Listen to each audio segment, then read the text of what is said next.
তো আজকে যে সূরা থেকে কথা শুনবো সূরার নাম সূরাতুল জুমআ। সূরার নাম সূরাতুল জুমআ। বলেন সূরার নাম কি? সবাই বলেন সূরাতুল, আবার বলেন সূরাতুল। এই তো হয়ে গেছে। I consider this program as a class মনে করি। I consider this tafsir as a class। তো উত্তর করতে হবে। টিচার প্রশ্ন করলে কি করতে হয়? উত্তর করলে আমরা কিছু শিখে যেতে পারবো। ইমানের একটা চেতনা লাগবে। ঘুমায় পড়লে হবে না। ঘুমায় থাকে যারা, ওই শ্রোতাদেরকে আমি বক্তব্য শোনাই না। আমি বক্তব্য শোনাই যারা জেগে থাকে, যাদের ইমান জ্বলে ওঠে, ঠিক কি না? যে ইমান প্রয়োজনে জ্বলে ওঠে না, যে ইমান সত্য ন্যায়ের কথা বলে না, যে ইমান প্রয়োজনে জ্বলে ওঠে না, যে ইমান সত্য ন্যায়ের কথা বলে না, যে ইমান বাস্তবে নাই, যে ইমান অন্তরে নাই, মুখে শুধু ফাঁকা বলি, কি করে তারে বলো ইমানে বলি, কি করে তারে বলো ইমানে বলি, কি করে তারে বলো ইমানে বলি, ঠিক কি না? যে ইমান দিন কায়েমের আন্দোলনের ধার ধারে না, যে ইমান পোশাকধারী কোরআন হাদিস তাও পড়ে না, যে ইমান খাজার নামে মাজার গড়ে ফুলুস কামায়, আছে আছে, এগুলোর সাথে আমাদের কোনো সম্পর্ক না। কবরে পড়ে থাকা ব্যক্তির কাছে কিছু চাওয়া যাবে না, চাইতে হবে একজনের কাছে, তিনি কে? আল্লাহ। যে ইমান দিন কায়েমের আন্দোলনের ধার ধারে না, যে ইমান লেবাসধারী কোরআন হাদিস তাও পড়ে না, যে ইমান খাজার নামে মাজার গড়ে ফুলুস কামায়, যে ইমান শিরকিয়াতের আমল করে ভীত না হয়, যে ইমান বাস্তবে নাই, যে ইমান ময়দানে নাই, মুখে শুধু কথার কলি, কি করে তারে বলো ইমানে বলি, কি করে তারে বলো ইমানে বলি, কি করে তারে বলো ইমানে বলি, ঠিক কি না? এজন্য মুমিন জ্বলে উঠবে আপন শক্তিতে, আপন শক্তিতে জ্বলে উঠবে ইমানদারেরা ইমানের তেজে। চিল্লায় বলেন ঠিক কিনা? সূরার নাম সবাই বলেন আরো জোরে, সূরাতুল জুমআ। এটা মাদানী সূরা। কি সূরা? বিশ্বনবীর লাইফের দুইটা ইনিংস, একটা মাক্কি ইনিংস আর একটা মাদানী ইনিংস। মাক্কি ইনিংস 13 বছর, কয় বছর? মাদানী ইনিংস 10 বছর, কয় বছর? মনে থাকবে? এটা বিশ্বনবীর সেকেন্ড ইনিংসে নাজিল হয়েছে। সুবহানাল্লাহ কইবেন না? মাদানী ইনিংসে নাজিল হয়েছে এই সূরা, মাক্কি ইনিংসে নয়।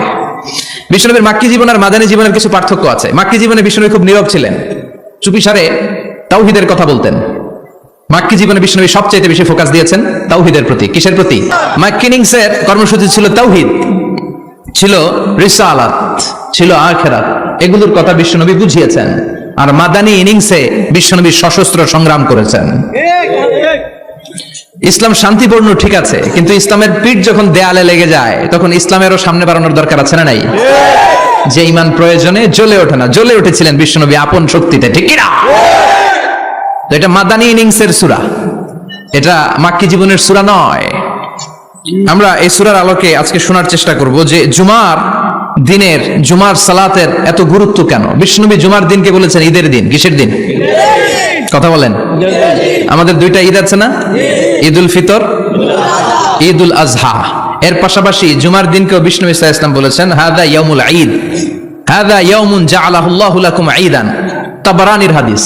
বিষ্ণু বলেছেন এটা এমন দিন যে দিনটাকে আল্লাহ তাআলা তোমাদের জন্য ঈদের দিন হিসেবে ঘোষণা দিয়েছেন। পড়েন আলহামদুলিল্লাহ। আল্লাহ তাআলার একটা বৈশিষ্ট্য হচ্ছে সুন্নাতুল্লাহি ফিত তাফদিল।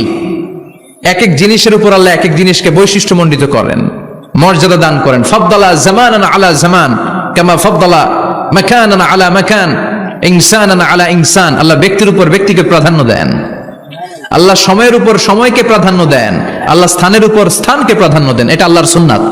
এটা আল্লাহর কি? সুন্নাতুল্লাহি ফিত তাফদিল। ফাদ্দালা জামানান আলা জামান কামা ফাদ্দালা মাকানান আলা মাকান, ইনসানান আলা ইনসান। পৃথিবীর সব মানুষগুলো এক রকম নয়, এক মর্যাদার নয়। আবার লক্ষাধিক নবী আল্লাহ দুনিয়ায় পাঠিয়েছেন, সব নবীর মর্যাদাগুলো কি সমান নাকি? সব নবীদের মধ্য থেকে বিশ্বনবীর মর্যাদা বাড়িয়ে দিয়েছে কে? আল্লাহ। আবার পৃথিবীতে শহরের শেষ নাই, হাজার হাজার শহর, হাজার হাজার লক্ষ লক্ষ শহরের মধ্য থেকে মক্কা শহরের মর্যাদা বাড়িয়ে দিয়েছে কে? আল্লাহ। আবার এই পৃথিবীতে অনেকগুলো সময় আছে, অনেকগুলো রাত্রি আছে, অনেকগুলো ক্ষণ আছে, অনেকগুলো মুহূর্ত আছে। একটা মুহূর্তের উপর আরেকটা মুহূর্তকে প্রাধান্য দিয়েছে কে? আল্লাহ। বলেন তো পৃথিবীতে সবচাইতে 365 দিনের মধ্যে শ্রেষ্ঠ দিন কোনটা? আরাফার দিন। কোন দিন? কথা বলেন। হজে যারা গিয়েছেন আরাফার দিন দেখেছেন না? ইজহার রেদা পরে আমরা লাব্বাইক আল্লাহুম্মা লাব্বাইক বলি। এটা সারা বছরের মধ্যে শ্রেষ্ঠ দিন। আল আরাফা আল হাজ্জু আরাফা, আরাফাটাই হজ। কেউ যদি আরাফার দিনে থাকতে পারে তার হজ হয়ে গেছে, আলহামদুলিল্লাহ কোন। আলহামদুলিল্লাহ। আর হজে সব করেছে, আরাফা করে নাই, হজ হবে না। কথা বলেন, হজ হবে না। তার মানে বছরের শ্রেষ্ঠ দিন আরাফার দিন। এদিন আল্লাহ এত সংখ্যক বান্দাকে একসাথে ক্ষমার ঘোষণা দেন, বছরের কোন দিন এত মানুষকে ক্ষমা করেন না। সুবহানাল্লাহ।